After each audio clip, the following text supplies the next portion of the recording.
mga kadong, mga kadong, nandito na ako sa layout, nakapila na ako.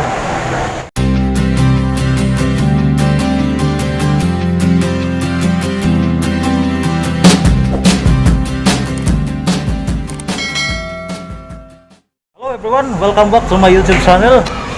Mga kadong, mga kadong, may iba muna tayo ngayon mga kadong. At nandito ako ngayon na pumipila sa ayuda na galing sa ating pamahalaang President Duterte, Rodrigo Roa Duterte. Yun mga kadong, nakapila na ako dito. Marami na kami. Yan. Alright. Yun mga kadong, kung matanaw nyo sa video, kanina pagpila namin dito, lumipas lang ng ilang mga oras, segundo ay nandun na.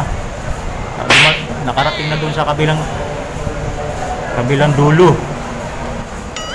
Pero mabilis-bilis naman mga kadong yung usad. Saka social distance din mga kadong, pinaka-importante at pinaka-higit sa lahat. Yan. At yun doon naman sa kabila mga kadong, sa baba, kasi nandito kami ngayon sa 3rd floor. Dito sa may Benigno Elementary School mga kadong, sa may Barangay Pumangal, Quezon City. Doon sa baba mga kadong, yung mga natatanaw nyo ay pila yan ng mga senior citizen mga kadong. Nasa iba naman sila. Alright mga kadong, magbabalik na lang ako mamaya mga ilang sandali lang, at para ipagpatuloy natin ang ating pagbablog sa araw na ito mga kadong. Alright mga kadong, mga kadong, ngayon nandito na ako sa 2nd floor. Nanggaling kami doon sa 3rd floor. Dito mga kadong, nakakaupo na ang ating mga kababayan. Talagang doon kanina sa 3rd floor ay nakatayo lang kami. Pagdating dito sa 2nd floor ay nakaupo na po. Mayroon na silang nakahandang upuan.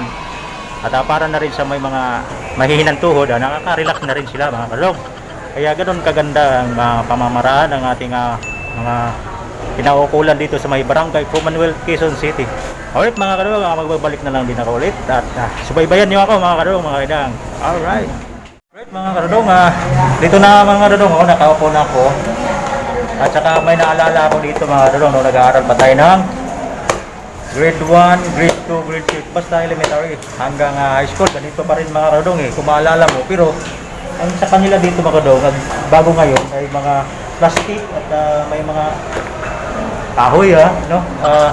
Dati mga kadong, maalala ko na nag-aaral ako, siguro maalala nyo rin mga kadong, ay inuupuan namin ay gawa siya ng kawayan.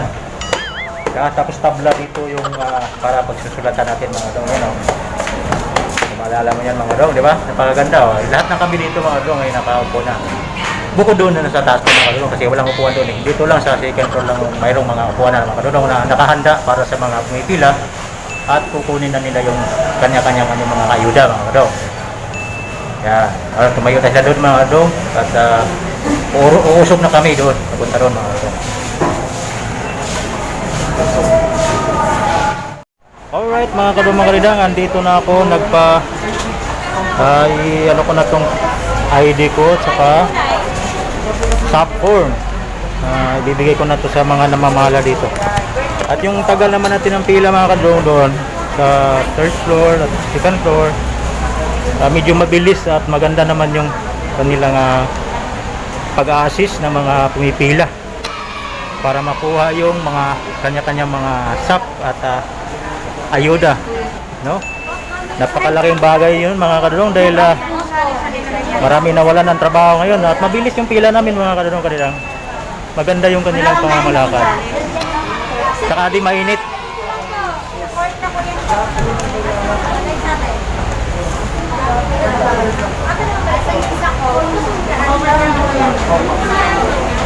Okay. Ay. Ako na pala. Pakihawak lang po yung ID. Okay, thank you ma'am. Yan, binigay ko na yung expired na po itong ID mo. Ha? Wala kayong mga ID? Ibang ID? License driver lang po. Ayun po sana pina-xerox.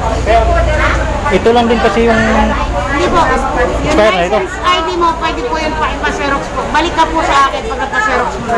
Expired na po kasi yung barangay ID nyo. Hindi siya expired yung honor to kasi expired na po. Xerox niyo po yung... Ano yan? Di na ako pipila. Diretso na po kayo sa akin. Ako na nagsasabi. Diretso Okay, sige. Sige, yung ano ko, yan, iwan ko na lang yan. Opo, susunod ko po. Okay, babalik ako mga kadong kasi expired na pala itong ID ko. Alright, sige. Saan bala yung sirop dito? Lalabas pa?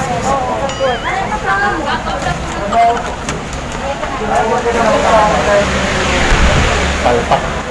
Mga kadong, expired na pala itong ID ko. Babalik na naman ako. Ayun mga kadong, nagpapasirox muna ako.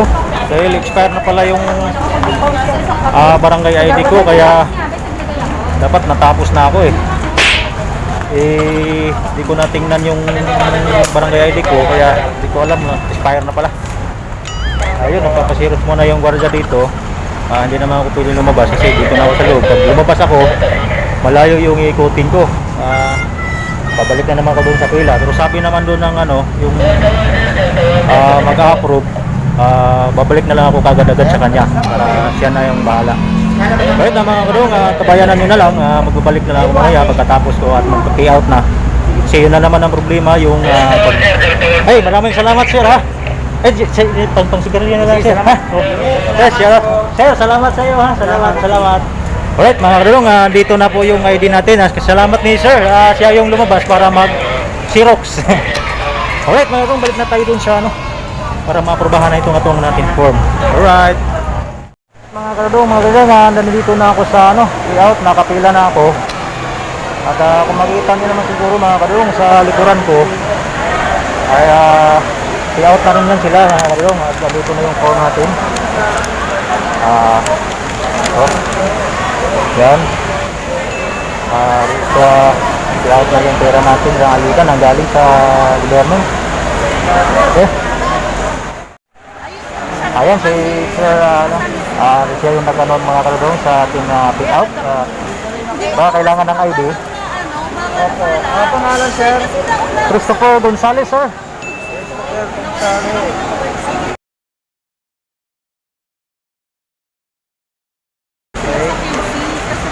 Nagbahay ba yung Okay sir. Perma. Right. Itong si mama mo, 1900. Ito sir. Ito. dalawa lang kayong magkapatid na gagawa dito. 3,000 po ha. Okay. Alright. Naka 3,000 tayo mga kadong. At ang bilis na ganyan sir yung pagproseso. Halos 2 oras lang release na siya agad. Okay. Maraming salamat ha. Maraming salamat sir. Okay. Alright mga kadong, nakuha na natin yung payout natin. At hawak ko na yung pera na galing sa pamahalaan Rodrigo Dr. Tirua. Yan. Ayan mo. Ito mula sa akin, no? Hello. So, marami na rin sila mga kadong na mag-payout na rin sila ng ilang pera. Pero mabilis lang yung proseso nila mga kadong. Pumila ako ng mga alaw na, ngayon mga alas 2, wala pang 2 oras na ulo, nakuha ko na yung pera natin yan. Alright, thank you. Maglakad na ako mga kadong, pauwi na. Ayun. At nasunod naman yung social distance mga kadong. At higit sa lahat ay mabilis na proseso nila mga kadong, no? At saka may mga upuan. Makikita nyo naman mga kadong sa video ko. Maganda yung pamamalakad nila. Okay mga kadong, lalabas na tayo. Yun na nga mga kadong mga ridang ang ating resulta sa lakad natin ngayon. Mapapansin nyo mga kadong, nandito na ako sa bahay. At pumila ko doon alas 12. Ngayon alas 2 na siya. 2 oras yung pagpipila ko doon. Mapapanood mo naman sa video, makikita nyo naman dyan. Ang masasabi ko ay maayos naman siya mga kadong at mabilis. Doon lang sa 3rd floor ay medyo nakatayo kami doon. Pero pagdating naman namin doon sa 2nd floor ay mayroon na nakahandang upuan. Hanggang pagdating na doon sa pagbaba at pag-approve sa ID ko, naantala pa nga ako ng kunti dahil yung ID ko pala ay expire na. Yung barangay ID lang yung ginamit ko eh. Expire na pala, kaya Xerox na naman ko ulit sa aking driver license para ma-approve na. Kaya yun, naantala tayo ng kunti at pagdating naman doon sa payout na, makikita niyo naman sa video mga kadong, maganda yung kanilang pagproseso. Hindi ka mabuburing, hindi matagal, madali lang talaga. 2 oras lang, di ba? Madali lang 'yun. Tsaka dadami pa naman 2,500 na pang umaga, 2,500 din sa hapon. Kaya ganun kabilis ang pila. Kaya 'yun na nga mga kadodong. Maraming salamat sa mga pinaukulan nga nag-aproba sa ayuda sa gobyerno galing sa ating pamahalaan, pang survive man lang, no? At marami talagang nangangailangan sa ayuda. Kaya yun, ang dami, marami, makikita niyo naman sa video mga kadong. Kaya yun mga kadong, nandito na ako sa bahay at unang-una sa lahat, magpapasalamat ako sa mga kaukulan sa barangay. Talagang wala silang pagkukulang at maganda ang kanilang mamaraan para mapabilis pa ang pamibigay ng ayuda mga kadong.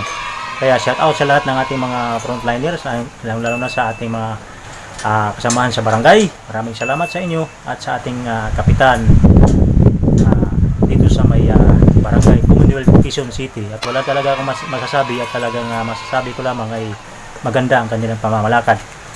At hindi ka nahihirapan dahil dito pa lang sa Facebook ay nandoon na, nakasulat na, nakalagay na doon kung ano ang dapat mong gawin. Ihanda ng mga papel para pagdating mo doon ay kukunin na lang, titinan at i-approve na nila yon pag kumpleto at walang problema. Kung kunyari mali yung spelling, iba naman yung iba, maraming ganoon. Pero sa mga tao ng Diyos ay talagang mabilis. Lahat kami doon na nakapila, hindi nahihirapan talaga. May upuan pa. Pala hindi naman mainit dahil may upuan, di ba? Nasa loob ng building dahil yung building na yun mga karong ay Benigno Elementary School sa may barangay Commonwealth, Quezon City mga karong. Alright mga kadong, dito ko na tatapusin ang aking video at yan na muna ang aking ibabahagi sa inyo at sana hindi kayo magsawang manood sa at bago ko tatapusin, magpasalamat ako uli sa mga namumuno sa dito sa may barangay Commonwealth, Quezon City at talagang maganda ang kanilang pagproseso at pagbigay ng idea. Lahat talaga sila doon sa nakikita ko ay lahat sila mga sukani sa mga kasama sa barangay ay talaga nagtatrabaho sila para magserbisyuhan lamang nila ang kanilang kabarangay at kababayan natin mga katulad ko. Alright, dito na ako mga kadadong at magkita-kita na lang tayo muli sa susunod kong may upload pa mga video mga kadadong. Bye bye!